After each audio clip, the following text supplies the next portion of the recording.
जरा सोच कर देखिए, अगर लोकसभा चुनाव से पहले देश में ऐसा कानून आ जाए जिसमें ये सुनिश्चित किया जाए कि अगर किसी परिवार में किसी दंपत्ति के 2 से अधिक बच्चे हैं, 2 से अधिक संतानें हैं, तो वह परिवार, उसके सदस्य सरकारी सुविधाओं का लाभ पाने योग्य नहीं रहेंगे। मसलन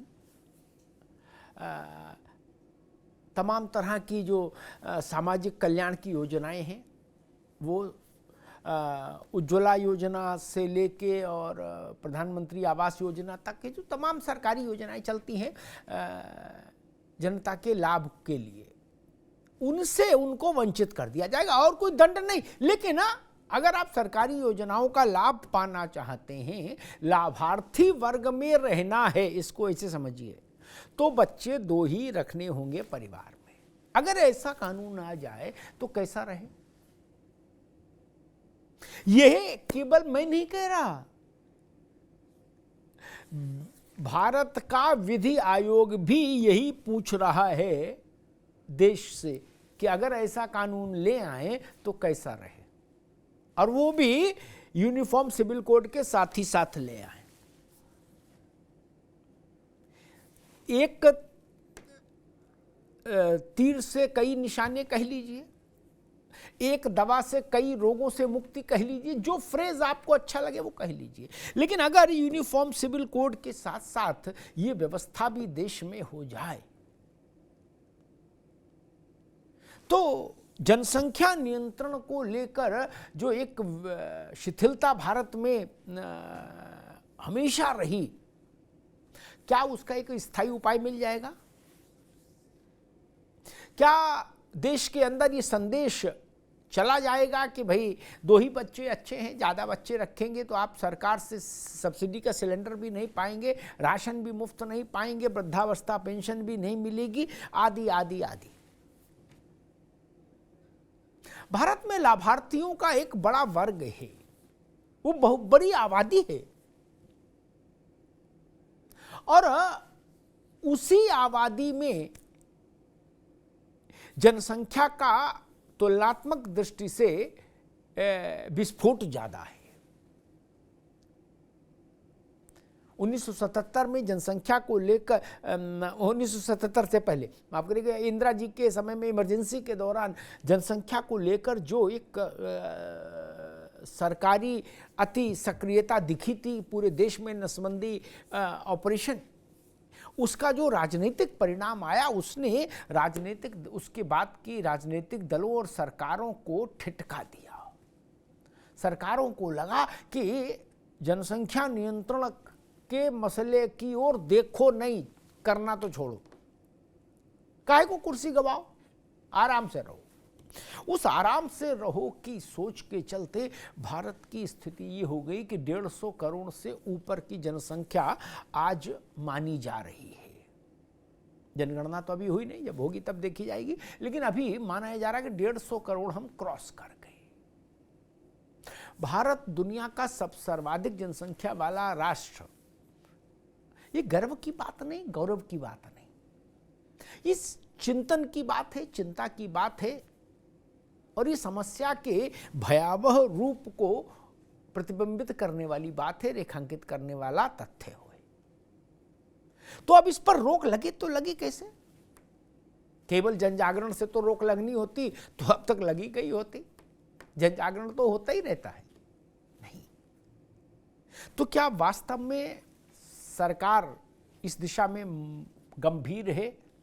क्या मोदी सरकार जनसंख्या नियंत्रण के लिए इस प्रस्ताव को कानूनी शक्ल देने के लिए मन बना चुकी है?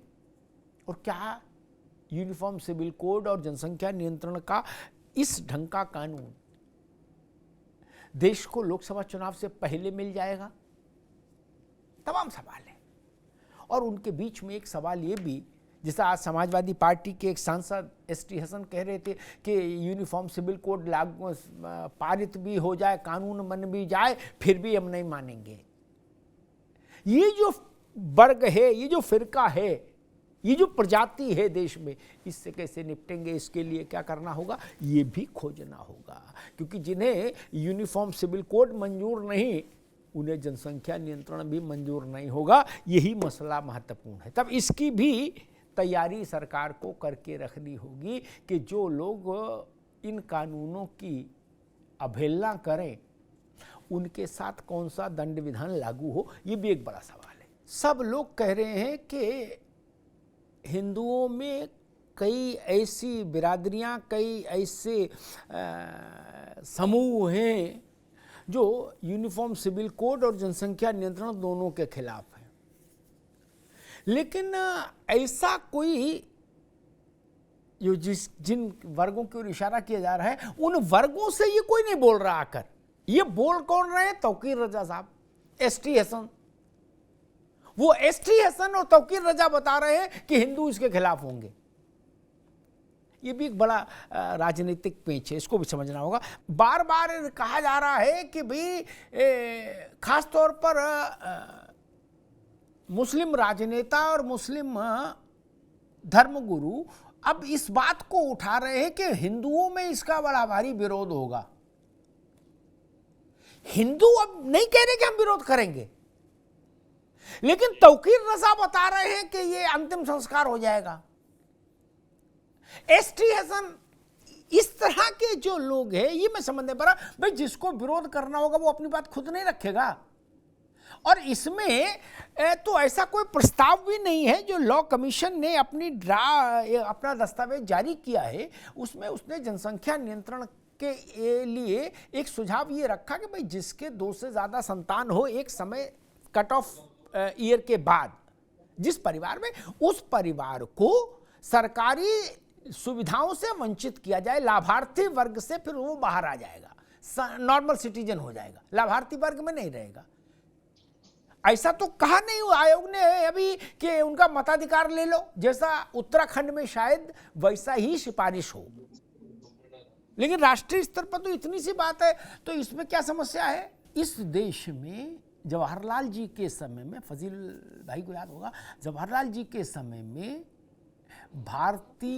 भारत में हिंदुओं के पर्सनल लॉज को खत्म करके एक संवैधानिक कानून हिंदू कोड बिल के रूप में आ चुका। कहां क्रांति हुई थी?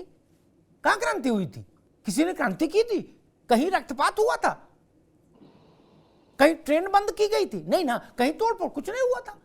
और आज तक चल रहा, 75 साल 72 साल हो गए हिंदू कोड बिल को चलते हुए।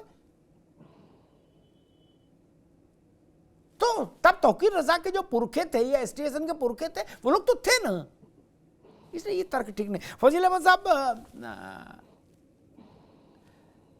एसटी हसन कह रहे हैं कि हमको तो भाई जो कुरान पाक ने बताया हम उसी से चलेंगे, बाकी ये चाहे 1 कानून बनाए चाहे 10 बनाए, उससे कोई फर्क नहीं पड़ता।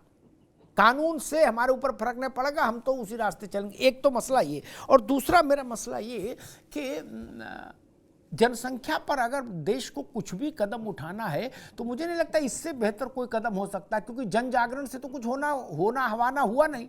75 साल हो गए जन जागरण करते करते, आबादी 150 करोड़ हो गई। ठीक, तो इसमें कोई हार्श कदम भी नहीं है कि भाई दंड विधान है।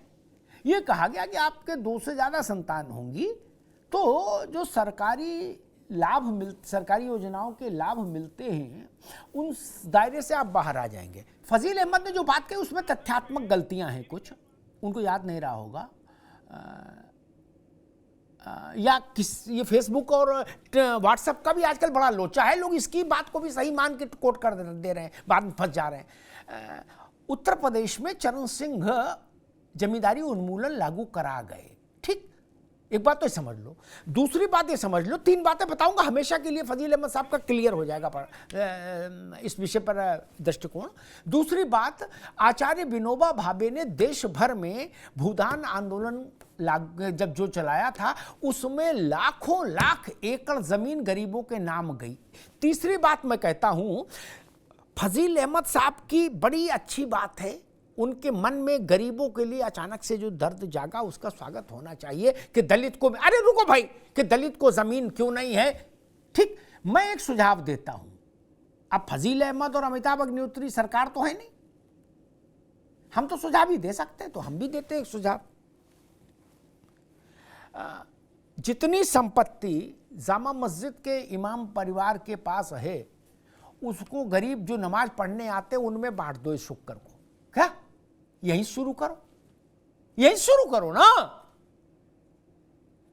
जितनी संपत्ति मदनी परिवार के पास है, महमूद मदनी और अरशद मदनी, वहीं से बंटवारा शुरू करो।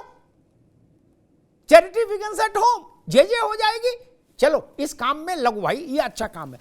मुन्ना खान साहब, अब हम बहस को डिटेल नहीं होने देंगे कि कोई दूसरी तरफ ले जाए। मेरा स्पेसिफिक सवाल, जो जिनके 2 से अधिक संतान हो एक कट ऑफ ईयर के बाद, वो लोग लाभार्थी वर्ग, सरकार के लाभार्थी वर्ग से बाहर माने जाएं, इस प्रस्ताव पर देश से राय मांगी जा रही है। कांग्रेस जनसंख्या नियंत्रण के लिए इस प्रस्ताव को कैसे देखती है? आप लोग नाम नहीं खोल पाओगे, आप लोग सब तरफ ताली बजाते हो हैं, लेकिन मेरी सेहत पे उतना फर्क नहीं, मैं तो कबीरपंथी आदमी हूं। तो मैं बताता हूं, जो लोग ये प्रचार दुष्प्रचार कर रहे हैं, वो भारत के साथ अन्याय कर रहे हैं कि जनसंख्या नियंत्रण मुसलमान के खिलाफ टारगेट किया जा रहा है। ना जी, मुसलमान हो, हिंदू हो, सिख हो, जैन हो, आदिवासी हो, गिरवासी हो, शहरवासी हो, मुंबई वासी हो, दिल्ली में, इससे कोई फर्क अब नहीं होना चाहिए। एक व्यवस्था सब पर लागू करिए, सख्ती के साथ लागू करिए। और जो ये प्रोपोगंडा फैलाएं कि मुसलमान को टारगेट किया, आदिवासी को, गिरिवासी को, वनवासी को, दलित को, दिस दैट को, उनके खिलाफ भी राजद्रोह का मुकदमा होना चाहिए। 150 करोड़ की आबादी हो गई और यहां वही राजनीतिक टोटेबाजी चल रही है। ये नहीं चलना चाहिए। भारतीय जनता पार्टी ने कहा जाता है कि उसके चुनाव जीतने के पीछे लाभार्थी वर्ग का भी बड़ी भूमिका रहती है, और भाजपा के बड़े नेता उसको गिनाते भी हैं कई बार कि भाई इतने तो लाभार्थी हैं हमारे, और लाभार्थियों से संपर्क का अभियान भी भाजपा चलाती है। अब ये जो मसला आ रहा है कि जो जिन भी परिवार में 2 से अधिक संतान हो एक समय सीमा के बाद, वो परिवार सरकार की निःशुल्क लाभ वाली योजनाओं के दायरे से बाहर हो जाए।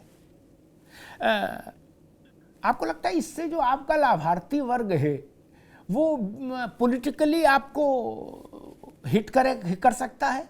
बड़ी विचित्र स्थिति हो गई कांग्रेस के लिए। अंबेडकर की आलोचना करे तो नुकसान, नेहरू की आलोचना करे तो नुकसान, इधर गिरे तो कुआं, उधर गिरे तो खाई। फजील अहमद मुस्कुरा रहे हैं, चूंकि वो पार्टी में नहीं, वो कांग्रेस में होते वो भी फंसे होते, सिर नीचे कर लेते।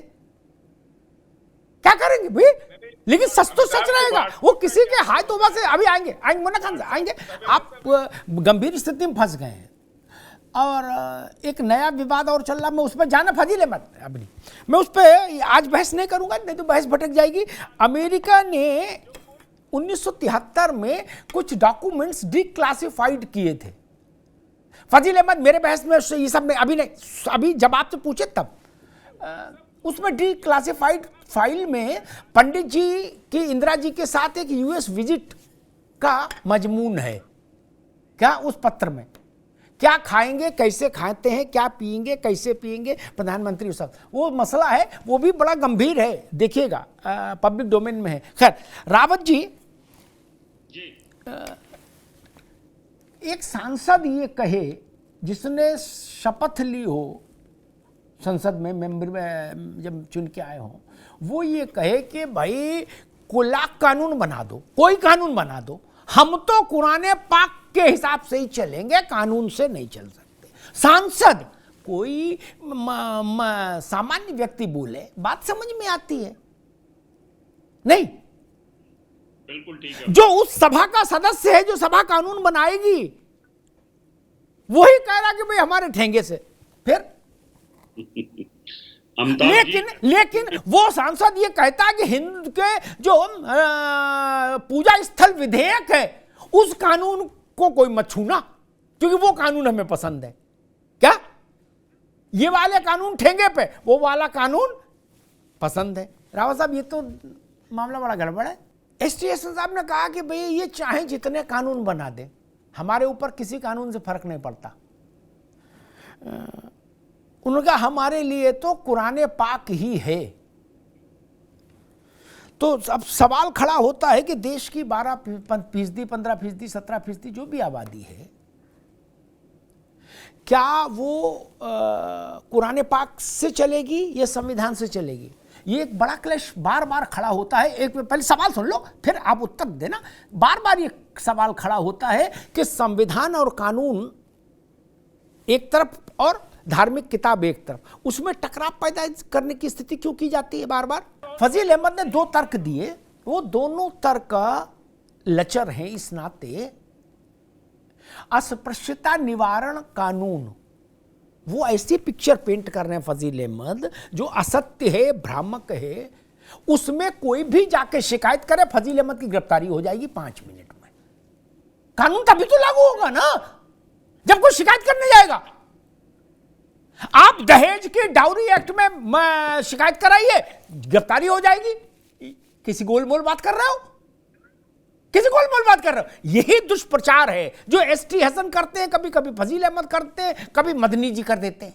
ये दुष्प्रचार। वो वही मौलाना मदनी है, नहीं अभी नहीं, वो वही मौलाना मदनी है जो कहते हैं आदमी 80 साल तक शादी कर सकता है, इस्लाम कहता है, लेकिन औरत 40 साल में बूढ़ी हो जाती है। ये सोच है? ये ज्ञान दे रहे हो हमको? करे नहीं जी हम समझाएंगे। क्या बात कर रहे हो? वो सबके गुरु तो मदनी है जो कह रहे 45 साल में औरत बुढ़ा जाती है, इसलिए मर्द को 4 शादी लगेंगी। क्या बात कर रहे हो? कैसी बात कर रहे हो अभद्र किस्म की? मर्द को 4 शादी लगेंगी क्योंकि वो बूढ़ा नहीं होता। कैसी गलीज मानसिकता है? मदनी साहब से तो प्रेरणा लेके फजील अहमद और एसटी हसन और शफीकुर रहमान सब घूम रहे हैं। यही ना समस्या है? ये नहीं चलेगा। मुन्ना खान साहब, मैंने पिछली बार आपसे पूछा था कि ये जो आधार पत्र जारी किया विधि आयोग ने, आप उसको दाएं बाएं घुमा गए। मैं फिर स्ट्रेट फॉरवर्ड सवाल पूछता हूँ। वो सवाल छोड़ दिया क्योंकि वो आप अभी जवाब नहीं देंगे, उसमें फंस जाएंगे कि मैं जवाब देता हूं। नहीं भाई, सवाल तो सुन लो, जवाब आप बिना सवाल सुन दे दोगे। नहीं, जितना कहे पहले उतना सवाल सुन लीजिए कि अगर 2 से ज्यादा संतान होगी, हिंदू हो, मुसलमान हो, कोई हो, अगड़े हो, पिछड़े हो, दलित हो, आदिवासी हो, ब्राह्मण हो, ठाकुर, इससे कोई फर्क नहीं। भारत में रहते हैं, 2 से अधिक संतान होगी, सरकारी सुविधा का लाभ नहीं मिलेगा। हिंदी में इतनी सी बात है। कांग्रेस सहमत है, असहमत है, वो बताओ। भारत की सबसे बूढ़ी पार्टी, सबसे, अब रुकना होगा मुन्ना खान, सबसे बुजुर्ग पार्टी के ये दिन आ गए।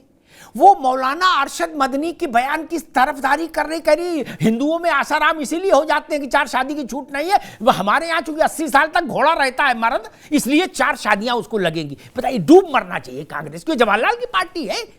अरे क्या दिमाग हो गया है? कैसा गलीज दिमाग आ गया आपका? आप 100 साल तक जियोगे तो 25-25 साल की 4 लड़कियां लाओगे? क्या क्या क्या कर रहे हो? उठा जेल में बंद कर देना चाहिए ऐसी सोच वाले लोगों को। और नारी संगठन कहां गए देश के? मैं उनसे भी पूछ रहा हूं देश के इतने बड़े धर्मगुरु ने यह कहा, जिसके मंच पर सोनिया जी जाती हैं, राहुल गांधी जाते हैं, पूरी कांग्रेस जाती है अरशद मदनी के मंच पर। अरशद मदनी के इफ्तार पार्टी में पूरी गांधी परिवार जाता है। मैं तो जानता हूं ना। उस अरशद मदनी ने कहा कि 4 बीबी तो चाहिए ही। मुझे नहीं पता अरशद मदनी साहब को भी 4 ही लग नहीं, क्या मुझे नहीं पता, या मुन्ना खान साहब की भी इच्छा वैसी है, वो उनका व्यक्तिगत मसला है। लेकिन ये तो ना बताओ 45 साल में औरत,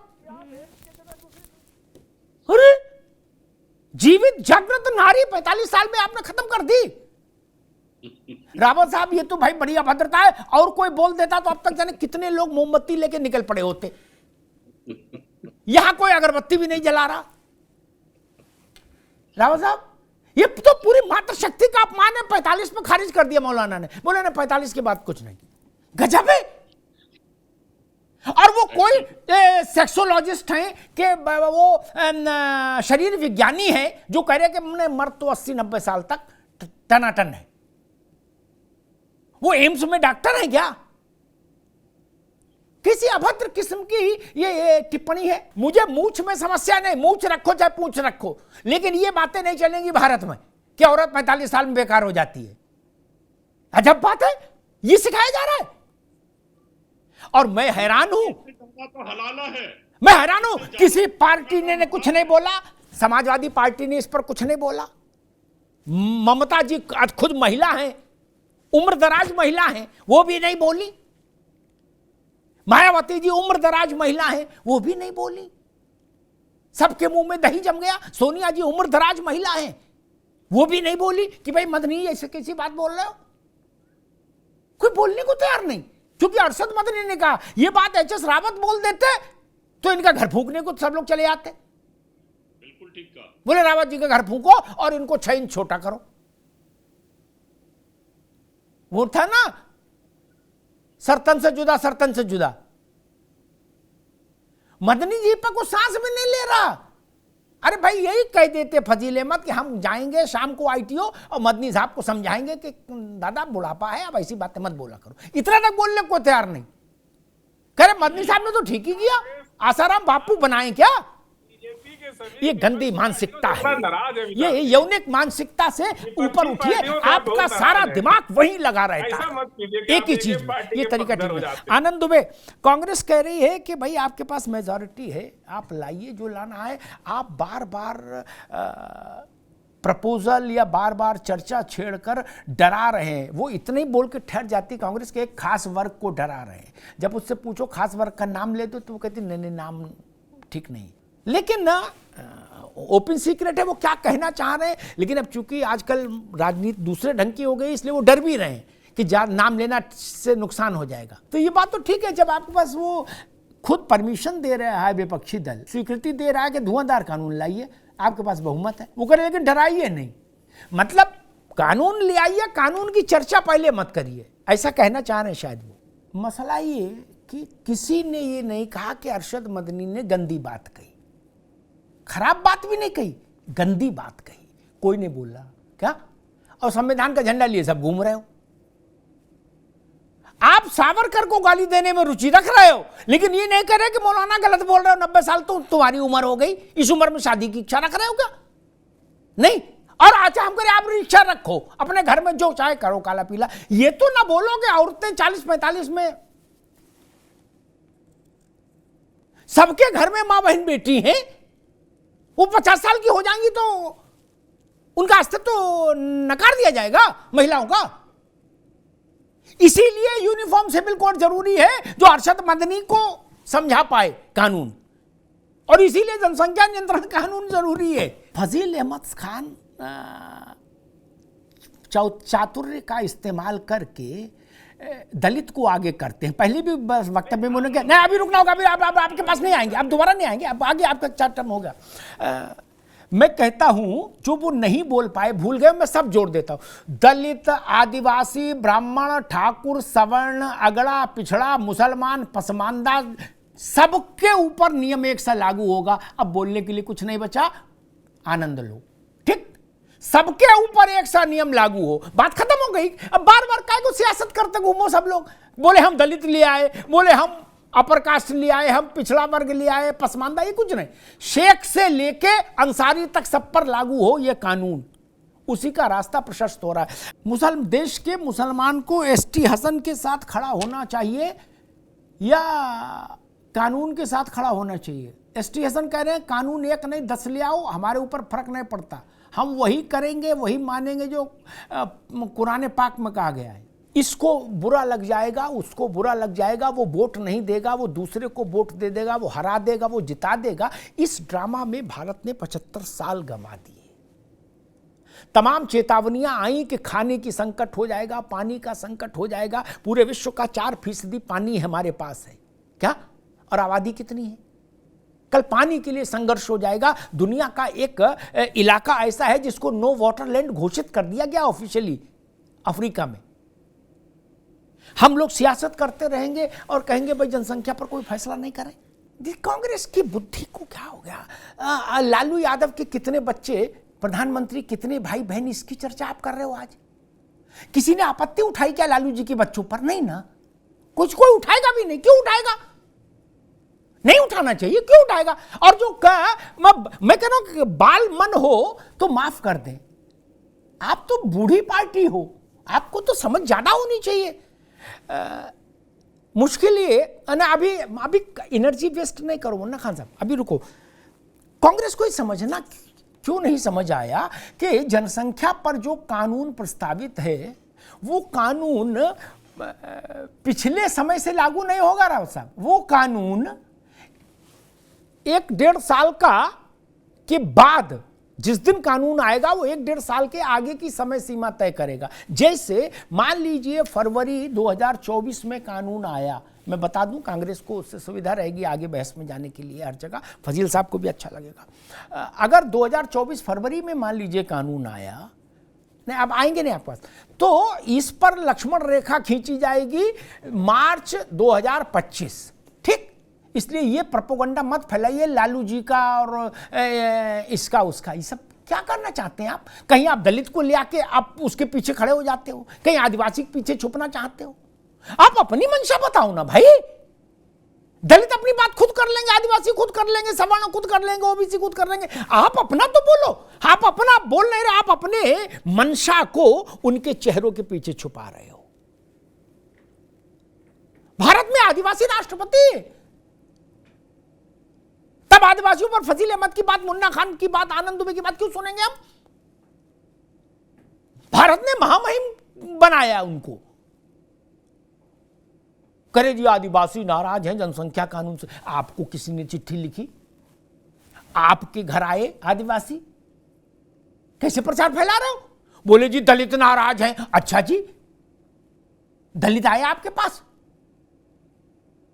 और अगर सब लोग नाराज हैं तो कांग्रेस को वोट दे देते तो अब तक कांग्रेस की हालत नहीं सुधर गई होती, कुपोषित क्यों रहती? ये सब प्रचार बंद करिए, इन सब से कोई फर्क नहीं पड़ना चाहिए। और मैं तो ये कहूंगा 370 से भी ज्यादा जरूरी कानून ये है यूसीसी और जनसंख्या। और यूसीसी और जनसंख्या नियंत्रण, इन दोनों में भी अगर मुझे पहले एक चुनना हो तो मैं चुनूंगा जनसंख्या नियंत्रण। उसमें मुसलमान को नाराजगी हो होने दीजिए, हिंदू को नाराजगी होने दीजिए, दलित को होने दीजिए, आदिवासी को होने दीजिए, काले को होने दीजिए, छोटे को होने, किसी का कोई फर्क नहीं होना चाहिए। आप भारत के नागरिक हैं, आप पर एक सा कानून लागू होगा। मैं तो ये कह रहा हूं हिंदू कोड बिल, हिंदू परंपराएं, हिंदू मान्यताएं, इन पर जितना हिंदू नहीं बोल रहे, एच एस रावत नहीं बोल रहे, उतना मुन्ना खान और फजील अहमद बोल रहे। ये उलटवासी है, उल्टे वास बरेली को बताइए। बोले हिंदुओं का हमारे दोस्त तौकीर रजा करे कि हिंदुओं का अंतिम संस्कार हो जाएगा। अरे तौकीर मियां, आप दरगाह का काम देखो वहां बरेली में, कहां चक्कर पड़े हो? वो देख नहीं रहे हो, यहां बता रहे हो। आप क्या जानो हिंदुओं का अंतिम संस्कार? भाई तौकीर रजा तो नहीं जानते ना, अभी फिर मंत्र पूछ लूंगा तब। आपको क्या पता कपाल क्रिया कहां से होगी, कैसे होगी? ज्ञान दे रहे हो। दलित आदिवासी अपनी रक्षा सुरक्षा करने के लिए अब भारत में किसी की कृपा के मोहताज नहीं। भारत के दलित राष्ट्रपति को के बाद भारत में आदिवासी राष्ट्रपति आया है, यह बहुत बड़ी बात है। अब दलितों को सामने रख के अपने डिवाइसिव एजेंडा को लागू करने की कोशिश मत करिए। अब संभव नहीं,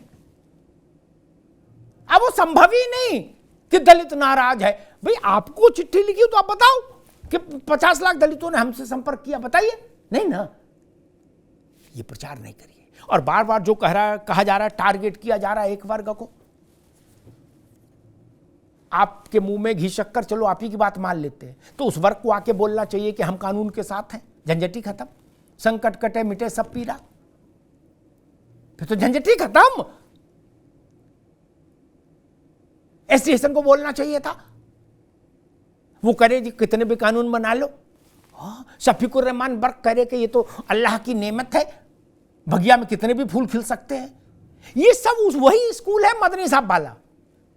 मैं 90 साल तक जब शादी करोगे तो यही करोगे, और क्या करोगे 90 साल तक? बच्चे पैदा करने के कार्यक्रम के अलावा और क्या करोगे फिर? 90 साल तक शादी क्यों करना चाहते हो हर बार बदल बदल के? एक शाहबानो आपको जिंदगी भर के लिए मंजूर नहीं। क्यों? नई पीढ़ी के लोगों को इंटरनेट से पता लगा होगा कि शाहबानों का मसला क्या था। मैंने कवर किया है। महिला का पूरा जीवन आपके लिए होम हो गया, आपकी संतानें पाल पोस के बड़ी करनी, तो मौलाना तो मियाँ को एक दिन लगा बुढ़ापे में आके उनने पान खाया और चूना उंगली में लगाया, बोला तलाक तलाक तलाक, घर से बाहर निकाल दिया बूढ़ी को। बूढ़ी रोती रही, बोले कुछ रोटी खाने का ही पैसा व्यवस्था कर दो ना। तब मामला सुप्रीम कोर्ट आया था। क्या कहा था आप लोगों से, सुप्रीम कोर्ट के वर्डिक्ट के बाद क्या कहा गया था लोकसभा के भीतर? मुन्ना खान साहब अगर लोकसभा के दस्तावेज पढ़ेंगे तो उनको पता लगेगा, एक मंत्री थे जियाउर रहमान अंसारी, राजीव गांधी कैबिनेट में, उत्तर प्रदेश से आते थे। उन्होंने अपना भाषण दिया था, क्या कहा था? मैं उस भाषण को यहां उद्धृत नहीं करना चाहता। सुप्रीम कोर्ट के जजेस के लिए अभद्र भाषा का इस्तेमाल किया था भारत सरकार के मंत्री ने on the floor of the house. आप बता रहे हो संविधान, आप संविधान बता रहे हो। आपने संविधान की मूल आत्मा को रौंद दिया था शाहबानो केस में। आप ऐसे तकलीफ में तब भी थे जब 3 तलाक का विरोध के खिलाफ सरकार ने एक फैसला ले आई, कानून ले आई, तो भी आपने कहा पूरे देश में क्रांति हो जाएगी। क्रांति छोड़ो, कहीं फुलझड़ी नहीं जली, मुस्लिम महिला खुश है। मैं तो समझ नहीं पा रहा, कोई मुस्लिम महिला Arshad Madani type of comment सुन के कैसे खुश हो सकती है? पुरुषों को डूब मरना चाहिए अभद्र भाषा, ऐसी अभद्र भाषा में। और आप कह रहे हो कि संविधान का मसला नहीं। मैं फिर कहता हूं, भाजपा का शासन आज है, हो सकता कल ना हो। दुनिया में कुछ भी चीज स्थायी नहीं, लेकिन एक चीज स्थायी है। आप हिंदू हो, मुसलमान हो, सिख हो, ईसाई हो, कोई हो, आप पहले भारत के नागरिक हैं। भारत के कानून बिना भेदभाव के आप सब पर लागू होने चाहिए। उसके बाद आप हिंदू हैं, मुसलमान हैं, अपने अपने उसमें जाइए। कोई भी किताब, फजील भाई, कोई भी किताब, कोई भी दुनियावी किताब भारत के भीतर, भारत के संविधान से नहीं टकरा सकती, ये जान लीजिए। एसटी हसन कुछ भी कहे, अरशद मदनी कुछ भी कहे, उससे फर्क नहीं पड़ता। संविधान की ड्योढ़ी पर सिर झुकाना ही होगा। भारत के नागरिक होने की पहली निर्णायक शर्त यह है, बिना किंतु परंतु के संविधान के प्रति 100 आउट ऑफ 100 डिवोशन दिखना चाहिए। और कांग्रेस ने कहा कि चर्चा, आप डराते हो। एक रोचक बात कह के बात समाप्त कर दूंगा। अगर कांग्रेस को सोच समझ के बोलना चाहिए, ह्यूमर में बात कह रहा हूं। मोदी, नरेंद्र मोदी प्रधानमंत्री हैं, उनका चौंकाने वाला रिकॉर्ड है, ट्रैक रिकॉर्ड है। आप कह रहे हो जी बार बार चर्चा करके क्यों डराते हो? क्या वो सीधे भी ला सकते हैं कानून? कई कानून ले आए तो आप ही ने हल्ला मचाया, बोले बताते तक नहीं है। क्या? अच्छा, मान लीजिए जनसंख्या कानून सीधे आ जाता तो कांग्रेस क्या कहती? तब तो और चिल्लाती। अब इस बात पे नाराज हो कि जनता से राय क्यों मांगी? गजब बात है। सर्वदलीय बैठक कर लेते। क्यों भाई बैठक क्यों कर ले? बैठक में तो 10-20-50 लोग आ पाएंगे। पूरे देश से राय में मांगी है ना, पूरे देश का मसला है, इसमें भी तकलीफ है। बोले राय मांग के डरा रहे हो। अच्छा, सीधे कानून ठोक दें, बोलो हामी भरो, तो फिर इसी की सिफारिश की जाए